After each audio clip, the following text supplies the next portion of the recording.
Welcome to Saints on Cinema. I am Tim Wild, and this is Josh Edlow.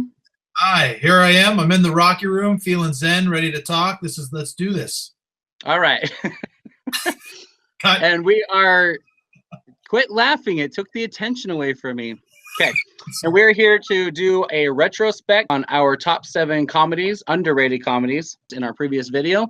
And in that time, Josh has watched 3 of my recommendations and criticized me for not having the same ambition to trust the other person's opinions on what was good comedies or underrated comedies and underappreciated comedies. So he watched some of mine and I didn't watch any of his. So he's frustrated. But Josh, you watched which movies?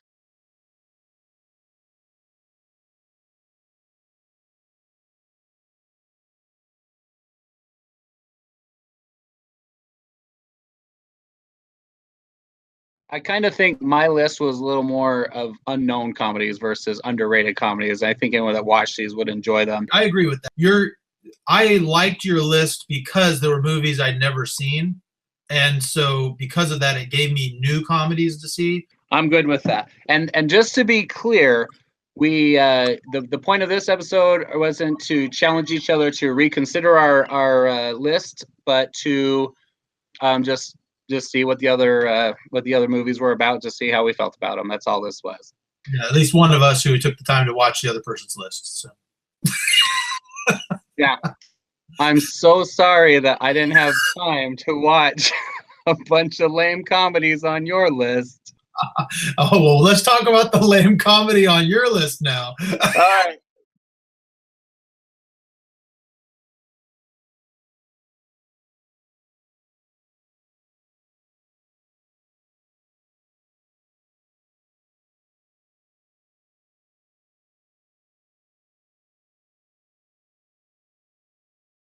That's our revisit, but I'm sorry to say, Josh, I did go get Dirty Work and The Ringer.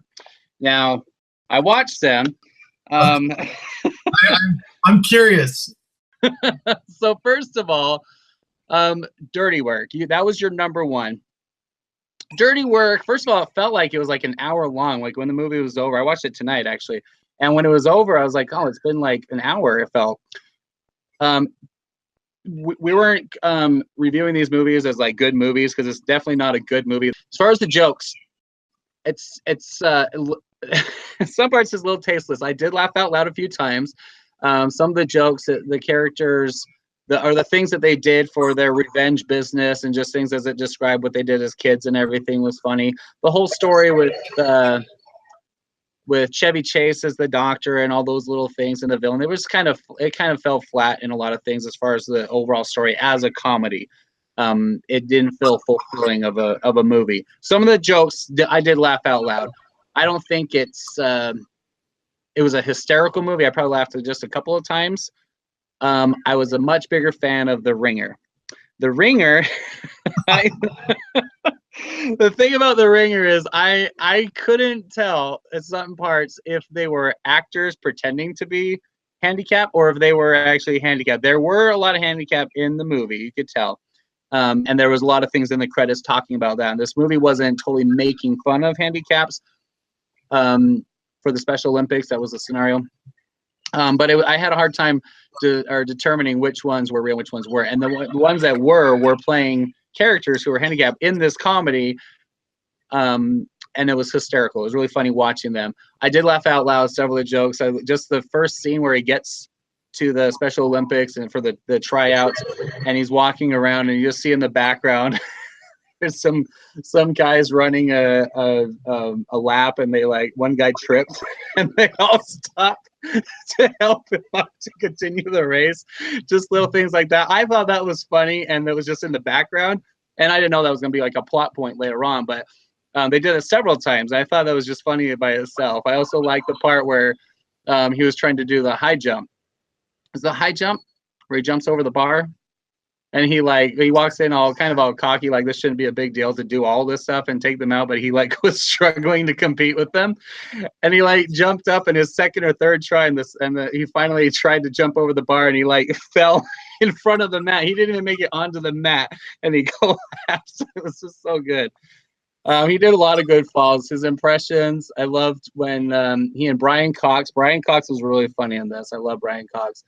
But Brian Cox is the one that had the idea, and he was trying to teach him and trying to get him to rehearse and practice developing his handicapped character.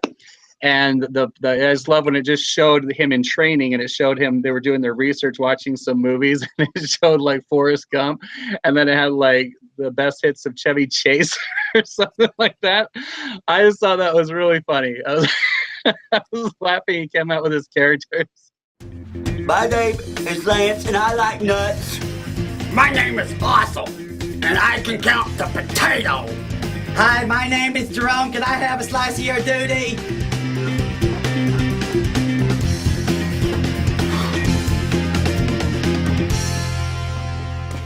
Hello, my name is Jeffy, and I like to eat apples. Boogie woogie. So, the funny thing about the movie is that people hear The Ringer and they hear the premise and they think, oh, they're just going to be making fun of mentally handicapped kids the whole time. And really, this movie is not about that.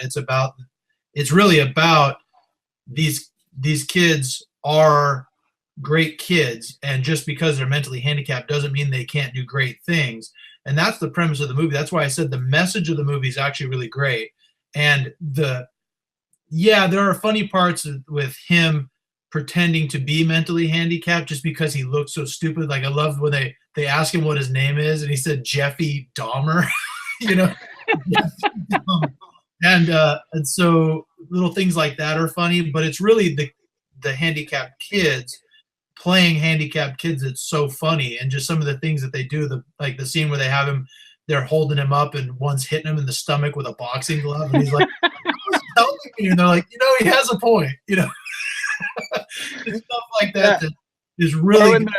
There's the one guy. He goes up, or I think they're at the pool, and he becomes friends with them when they figure out that he's not really handicapped, but then they kind of take him on as one of their friends, and he's like helping them, and he's like giving them, he's helping with like their love advice and everything. And then he has the one, he tries to give him a high five, and that guy just gives him a thumbs up back, and it's just so awkward. And then at the end, I laughed. The hardest I laughed in the whole movie was when the one kid won an award. That's all I said. I don't want to spoil anything. But one of the handicapped kids won an award, and the guy, I wrote it down. What does he say? Hang on. It's Glenn. Yeah, so it's Glenn. Glenn wins, and he's up there getting his award, and the guy, the guy giving the medal goes up. He says, "Congratulations, Glenn." He says, "You're welcome." It's just little things like that, and it's just so funny. Anyway, I really enjoyed the movie. I think that one should have been your number one, but I think why it would be underrated, like you said, I can see why. Just the premise, a lot of people would be turned off. I think the comedy in Dirty Work was a little distasteful for a lot of people. I could see why if people watch that, they would not find it as funny. A lot of more gritty humor, but The Ringer was, it really was a good message, because it very early on in the story does he become exposed to this little group that he becomes friends with, that he's not handicapped, but they want him to stay involved because they want him to beat the main athlete that is this big celebrity, and he's a handicap, but they don't like him because he's a jerk. And they're all pushing for him to do well, and then that's where their friendship comes in. And then the little twist at the end, where he actually stays involved in their lives and everything, and it kind of helps them become something when he becomes something as well. It's just kind of cool. It's a really good message. I agree with that. So thanks for introducing me to The Ringer. Yeah, now I want to defend Dirty Work now. Dirty Work you're right, it's not for everybody. It's going to be crude comedy, and I would say you have to be a Norm Macdonald fan to really appreciate the movie. It's him that makes this movie funny. I mean, you got to think it's Norm Macdonald and Artie Lang, he became famous from being on the Howard Stern show, right? So I mean, that's the kind of humor you're getting from it. But little things, the one-liners that come out of that are just hysterical. There's so many great one-liners when you think about it afterwards. Like one of the things that's great is the scene where he goes and he tries to get a free commercial by paying women to hide in the trunk of these cars at a car dealership, who happened to be the owner of the dealership is just a total jerk to his love interest, and having him go and play this prank. I won't ruin it for anybody who hasn't seen the movie, but it's a hilarious prank that he pulls on this guy with these women. And then of course Chris Farley, who plays a character in this that is just iconic in my mind, something that anyone who's seen the movie has used the line that he becomes. That line is one of the most famous lines from the movie. And again, I won't share it for anybody who hasn't seen it, but Chris Farley plays a great part. And I would also disagree with you about Chevy Chase. That whole scene where he's trying to explain to him that his father is going to have a heart attack, or his heart condition is fatal. And he's like, "Are you a betting man?" And he goes, "Yeah, okay." He goes, "Well, if I were going to bet, I'd bet everything I own on death. Chances are he's going to die." And just he does that. And Norm Macdonald goes, "Couldn't you soften the blow a little bit?" He's like, "Oh, I thought the betting analogy did that." Just little things like that, or him talking about his gambling losses, and you find out that he watched Rocky 3 and he bet against Rocky in the final fight.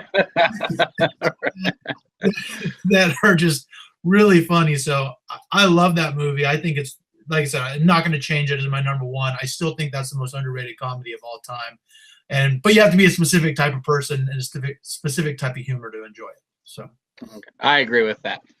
I enjoyed it. I loved a lot of the note to self lines that he did. They were just really funny. My favorite was when he went to the bearded lady, and the bearded lady was like, "Have you ever been with a baby with have you ever been with a bearded lady?" And he said, "No." She's like, "Well, you haven't lived. So you've been with the bearded lady." He says, "Note to self: I do not want to live." Anyway, it was funny. I mean, there were some good lines. I did laugh out loud. That's where I judge if it's a good comedy or not. I enjoyed The Ringer a lot more. All right. So anyway, well, there you have our what do we call it? Retrospect. Yeah. Our retrospect video of our top 7 underrated comedies. And thanks for watching Saints on Cinema. Subscribe, like, follow, share, whatever you want to do to this video. You can't delete it. That's up to us, but you can do anything else you want to it. But that's all. Anything else, Josh? No, just, follow us on Facebook by hitting like on the Saints on Cinema Facebook page. We're on Twitter at Saints on Cinema. And of course, subscribe and leave comments. We want to hear what your top 7s are. If there's movies that we haven't heard of, we love film. So if you have something that we haven't heard of, chances are we're going to watch it. Maybe we'll comment on it. Thanks again for watching. This is Tim and Josh from Saints on Cinema.